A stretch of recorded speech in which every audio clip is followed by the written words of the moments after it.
Hello dear learners, कैसे हैं आप सब। तो डियर आज का जो क्लास है ना, हम लोग का सिविक्स का क्लास है, क्योंकि अभी तक हम लोग सिविक्स स्टार्ट नहीं किए थे। इसलिए आज हम लोग सिविक्स स्टार्ट किए हैं। क्लास 8 का पहला चैप्टर भारतीय संविधान। ठीक है, तो डियर हम लोग 6 जो है हिस्ट्री ज्योग्राफी कंप्लीट कर चुके हैं। क्लास 7 में हम लोग का हिस्ट्री जो है अभी बाकी है, ज्योग्राफी ऑलमोस्ट जो है कंप्लीट हो चुका है। क्लास 8 में भी जो है हम लोग ज्योग्राफी कंप्लीट कर चुके हैं। एक का चैप्टर होगा और हिस्ट्री अभी करना है। ठीक है, तो अभी हम लोग क्या करिए किए हैं, सिविक्स स्टार्ट कर रहे हैं। स्टार्ट करते हैं आज का चैप्टर भारतीय संविधान। तो डियर चलिए, तो देखिए इसमें इस चैप्टर में हम लोग ना रूल्स एंड रेगुलेशंस के बारे में पढ़ेंगे। ठीक है, कि हर चीज़ का जो रहता है ना अपना एक रूल्स होता है, एक नियम होता है, जिसको जो है हर किसी को फॉलो करना पड़ता है। अगर हम सोसाइटी में ही रह रहे हैं तो हम लोग का सोसाइटी का भी एक रूल्स होता है। ठीक है, इसके अलावा जो है अगर हम लोग गेम की बातें करें, ठीक है, तो डियर इसमें क्या है कि जैसे अगर हम लोग फुटबॉल एक खेले इसकी बात करें, तो इसका एक नियम होता है कि गोलकीपर के अलावा और कोई खिलाड़ी जो रहता है गेंद को बाल से नहीं छू सकता। अगर ऐसा कोई करता है तो इसको हम लोग क्या करते हैं, गलत मानते हैं। ठीक है, इसको क्या कहते हैं हम लोग, गलत मानते हैं। तो डियर ऐसे ही जो है आपका कुछ जैसे खेल, अलग अलग खेल में अलग अलग नियम को रखा गया है, तो ऐसे ही हम लोग के समाज में भी कुछ मूलभूत नियम होता है, कुछ कॉन्स्टिट्यूटिव रूल्स होता है। ठीक है, जिसको हम लोग हर किसी को फॉलो करना पड़ता है। जो हर समुदाय के लोग फॉलो करेगा, हर समाज के लोग फॉलो करेगा, हर कोई उसको फॉलो करता है। ठीक है, तो अगर इसी चीज़ को जब हम लोग क्या कहते हैं लिखित रूप में रखते हैं ना, ठीक है, तो ऐसे जिस दस्तावेज में ऐसे नियम मिलते हैं तो उसको हम लोग क्या कहते हैं, संविधान कहते हैं। मतलब रूल्स, अब जब हम लोग जब समाज की बात करें और समाज में जब रूल्स एंड रेगुलेशंस को जब हर कोई फॉलो कर रहा, तो उसको हम लोग लिखित रूप में जो है ये पाया जाता है। ठीक है, और जिस दस्तावेज में ये नियम लिखित रूप में पाया जाता है उसी को हम लोग क्या कहते हैं, संविधान कहते हैं। क्या कहते हैं डियर, संविधान कहते हैं। और हम लोग का चैप्टर आज का क्या है, भारतीय संविधान है। क्लियर है ना। तो संविधान क्या हो गया, समझ में आ गया। अब देखिए हम लोगों के लिए संविधान क्यों ज़रूरी होता है। क्या संविधान के बगैर देश चलेगा, ऐसा मतलब कि देश चलेगा कि नहीं चलेगा। ठीक है, और संविधान की बातें और संविधान होना क्यों ज़रूरी है। ठीक है, आज हम लोग इसी चीज़ को यहाँ पे डिस्कस करेंगे। देखिए भारतीय लोकतंत्र की बहुत महत्वपूर्ण है, और इस पुस्तक की विभिन्न अध्यायों में इनमें से कुछ बातों पर विशेष जोर दिया गया है। तो डियर यहाँ पे क्या है ना,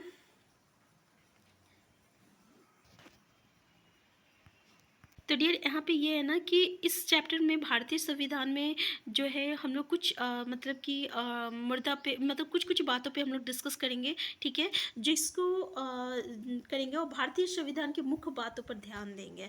तो जिसको ये बातें जो है ना आपका भारतीय लोकतंत्र के लिए बहुत महत्वपूर्ण होता है। चलिए हम लोग डिस्कस करते हैं। जैसे कि यहाँ पे आपका कुछ दिया हुआ है, ये इम्पॉर्टेंट होता है तो याद रखिएगा। 1934 में भारतीय राष्ट्र कांग्रेस ने संविधान सभा के गठन की मांग की और पहली बार अपनी अधिकृत नीति में शामिल किया। केवल भारतीयों को लेकर बनने वाली एक स्वतंत्र संविधान सभा की यह मांग दूसरे विश्व युद्ध के दौरान और तेज हो गई और दिसंबर 1946 में संविधान सभा का गठन किया गया। ठीक है, और दिसंबर 1946 से लेकर नवंबर 49 तक के बीच में संविधान सभा की स्वतंत्र भारत के लिए नई संविधान का एक प्रारूप तैयार हुआ। 150 साल की अंग्रेजी हुकूमत के बाद भारतीय को आखिरकार अपनी नीति और भविष्य तय करने का मौका मिला। संविधान सभा के सदस्यों ने स्वतंत्रता संघर्ष से उपजे महान आदर्शों को ध्यान में रखते हुए इस काम को गंभीरता से अंजाम दिया और संविधान सभा के कामों के बारे में अपनी इस अध्याय में आगे बढ़ेंगे। तो डियर यहाँ पे ये ड्यूरेशन याद कर लीजिए, जिसमें आपका संविधान का प्रारूप तैयार किया गया था 1946 से लेकर नवंबर 1949 तक। ठीक है, प्रधानमंत्री जवाहरलाल नेहरू संविधान सभा को संबोधित कर रहे, इस फिगर में यहाँ पे दिया गया है। तो यहाँ पे क्या है आपका, किस देश को संविधान की ज़रूरत क्यों पड़ती है, किसी देश को संविधान की ज़रूरत क्यों पड़ती है। देखिए आज दुनिया के जितने भी देश है ना उसके पास अपना अपना संविधान है। ठीक है, और आमतौर पर सभी लोकतांत्रिक देशों के बारे में ये उम्मीद की जाती है कि उसका अपना संविधान है। कैसे देश के बारे में बोल रहा है, लोकतांत्रिक देश के बारे में बोल रहा है। अगर वो लोकतांत्रिक देश है तो उसके पास अपना संविधान है।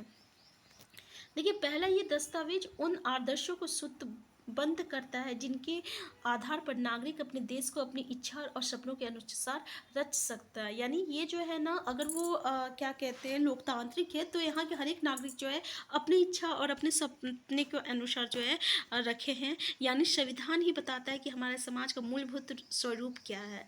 देश के भीतर आम तौर पर कई समुदाय रहते हैं, उनके बीच कई बातें समान होती हैं, लेकिन ज़रूरी नहीं कि वो सब जो है एक मुद्दे पर सहमत हो। ठीक है, तो संविधान जो है नियमों का एक ऐसा समूह होता है जिसको एक देश के जितने भी लोग रहता है, हर एक लोग, हर एक समुदाय के लोग जो है उसको जो रहता है उसको फॉलो करता है और उसको मानता है। ठीक है, तो इसके जरिए वो ना केवल ये तय करते हैं कि सरकार किस तरह की होगी, बल्कि उन आदर्शों पर भी एक साझी समझ विकसित होती है जिनके हमेशा पूरे देश में रक्षा की जानी चाहिए। मतलब क्या है डियर, कि हम लोग के समुदाय में बहुत सारी चीज़ होता है, अलग अलग चीज़ होता है। ठीक है, हर एक चीज़ पे हर कोई सहमत नहीं होता है, लेकिन भी संविधान एक ऐसा चीज़ है जिस पे हर समुदाय के लोग जो है सहमत हैं। यहाँ पे क्या है ना, नेपाल में लोकतंत्र के लिए कई जन संघर्ष हो चुके हैं। 1990 में हुए जन संघर्ष के बाद लोकतंत्र की स्थापना हुई और ये लोकतांत्रिक व्यवस्था 2002 तक यानी 12 साल कायम रही। अक्टूबर 2002 में राजा ज्ञानेंद्र ने गांव में माओवादी संगठनों के बढ़ते प्रभाव को बहाना बनाकर सेना की मदद से सरकार के विभिन्न कामों को अपने कब्जे में लेना शुरू कर दिया और फरवरी 2005 में राजा ने शासन की बागडोर पूरी तरह अपने हाथ में ले लिया। ठीक है, यानी 1990 से लेकर जो है वहाँ पे लोकतंत्र हो रहा था, लेकिन 2002 में क्या हुआ था, ये जो आपका राजा ज्ञानेंद्र आया, वो क्या किया कि अपना यानी सरकार का जितना काम बागडोर था, जितना काम था, वो अपने हाथ में ले लिया।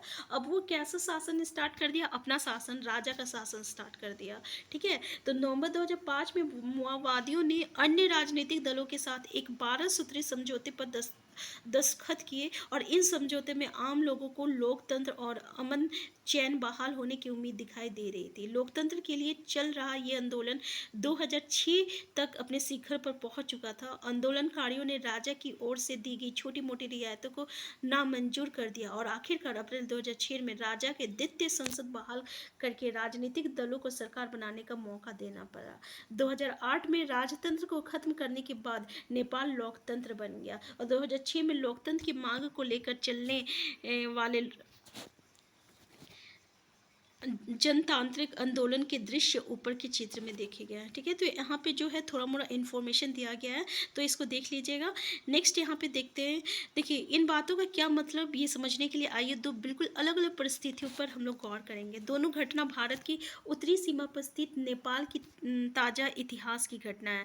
समाचार पत्रों के माध्यम से ऊपर दी गई खबर में बताया गया कि नेपाल के लोगों ने हाल ही में एक अंतिम संविधान को मंजूरी दी है। सवाल ये उठता है कि जब नेपाल में पहले से ही संविधान था, तो उसे संविधान की क्या ज़रूरत पड़ा। देखिए, नेपाल में पहले से ही संविधान था, फिर उसको संविधान का ज़रूरत क्यों पड़ा। तो इसके कारण ये है कि नेपाल जो है एक राजतंत्र था, मतलब वहाँ पे राजा का शासन था। 1990 में बना नेपाल का पिछला संविधान जो है इस सिद्धांत पे ही आधारित था। यानी यहाँ पे कैसा शासन था, राजा का शासन चल रहा था। तो नेपाल के लोग कई दशक से लोकतंत्र की स्थापना के लिए जन आंदोलन करते चले आ रहे थे और इसी संघर्ष के फलस्वरूप 2006 में आखिरकार उन्हें राजा की सत्ता को खत्म करने में कामयाबी मिल गई। नेपाल के लोग लोकतंत्र के रास्ते पर चलना चाहते थे और इसके लिए उन्हें एक नया संविधान चाहिए था। देखिए, नेपाल के लोग जो है अभी तक राजतंत्र में चल रहे थे, लेकिन 2006 में उसको जो है मतलब कि इसी संघर्ष के फल 2006 में आखिरकार उन्हें राजा की सत्ता को खत्म करने का कामयाबी मिला। अब उसको कैसा चाहिए था, तो लोकतंत्र चाहिए था। ठीक है, तो वो पिछले संविधान को इसलिए नहीं अपना चाहते थे क्योंकि उसमें वो आदर्श नहीं था जिसके लिए नेपाल के लोग लड़ रहे थे और जो कि नेपाल का लोग को चाहिए था। क्योंकि वो क्या था, वो राजतंत्र था और नेपाल को क्या चाहिए था, लोकतंत्र तक चाहिए था। ठीक है, जिस तरह फुटबॉल में जैसे फुटबॉल में खेल अगर का जो नियम बदल जाता है तो वो गलत हो जाता है। ठीक है ना, तो उसी तरह जो है आपका नेपाल का जो राजतंत्र था, ठीक है, की जगह अगर हम लोग लोकतंत्र का शासन आया, उसका अवस्था आया, तो क्या हुआ, उसका भी जो है नियम कानून जो है बदलेगा। जैसे कि राजतंत्र में उसका अपना नियम कानून था, अब लोकतंत्र हो गया तो लोकतंत्र में अपना नियम कानून होगा। तो यही कारण है कि नेपाल के लोगों ने 2015 में अपने देश के लिए एक नया संविधान बनाया था। ठीक है, तो कब बनाया था नेपाल के लोगों ने अपने लिए नया संविधान? तो 2015 में बनाया था। तो संविधान का दूसरा मुख्य उद्देश्य ये है कि राजनीतिक व्यवस्था को तय करना। क्या तय करना? राजनीतिक व्यवस्था को तय करना। नेपाल के पुराने संविधान में कहा गया था कि देश के शासन के बागडोर राजा मंत्री परिषद के हाथ में होगा। वो राजतंत्र था ना, इसलिए उसका जो बागडोर था किसके हाथ में था? राजा के हाथ में था, और मंत्री परिषद के हाथ में था। और जिन देशों ने लोकतांत्रिक शासन पद्धति या राज्य व्यवस्था चुनी, वहाँ निर्णय प्रक्रिया के नियम तय करने में संविधान बहुत भूमिका अदा करती है। अब यहाँ पे जब लोकतांत्रिक आ गया तो यहाँ पे इसका नियम कानून कौन तय करेगा? ये संविधान तय करेगा। ठीक है, तो लोकतंत्र में हम अपना नेता खुद चुनते हैं। अब देखो, ये नेता अगर हम चुन लिए और नेता ये अपना सत्ता का दुरुपयोग करेगा तो आम लोगों को कितना भारी नुकसान उठाना पड़ता है। ठीक है, तो इसके लिए भी अपना एक नियम कानून बना है कि कोई भी अपना सत्ता का दुरुपयोग नहीं करेगा। तो ये सब चीज़ हम लोगों को कहाँ देखने को मिलता है? ये सब चीज़ हम लोगों को संविधान में देखने के लिए मिलता है। इसलिए तो ये जो है लोकतांत्रिक हम लोग बात करते हैं कि इसलिए नेपाल के लोग भी लोकतांत्रिक देश को अपनाना चाहते थे, ताकि वहाँ का जो नियम कानून जो है वहाँ के लोगों का हित के लिए है। और अगर कोई अगर कोई मंत्री जो है अपना सत्ता का गलत उपयोग करता है तो क्या होगा, उसे मतलब उसके अनुसार उसको दंड भी जो है संविधान में मिलेगा, जैसे संविधान में मतलब कि सब डिसाइडेड है। ठीक है, तो कोई भी अपना जो है सत्ता का यहाँ पर गलत उपयोग ना करे, इसके लिए क्या बना हुआ है? इसके लिए हम लोग के लिए पास क्या बना हुआ है? संविधान बना हुआ है। ठीक है, तो ये इससे आगे जो है ना हम लोग नेक्स्ट क्लास में डिस्कस करेंगे, क्योंकि सिविक्स जो है ना तो बहुत थोड़ा क्या कहते हैं ना, बहुत इसमें जिस तो डियर सिविक्स में ना बहुत लंबा लंबा चैप्टर है और हम लोग एक एक पॉइंट को डिस्कस कर रहे हैं, इसलिए इसमें थोड़ा सा वक्त लगेगा। तो हम फिर मिलते हैं नेक्स्ट क्लास में। अगर चैनल में नए हैं, सबसे पहले चैनल को सब्सक्राइब कर लीजिएगा। वीडियो हेल्पफुल होगा तो प्लीज़ लाइक शेयर करना मत भूलिएगा। Thank you.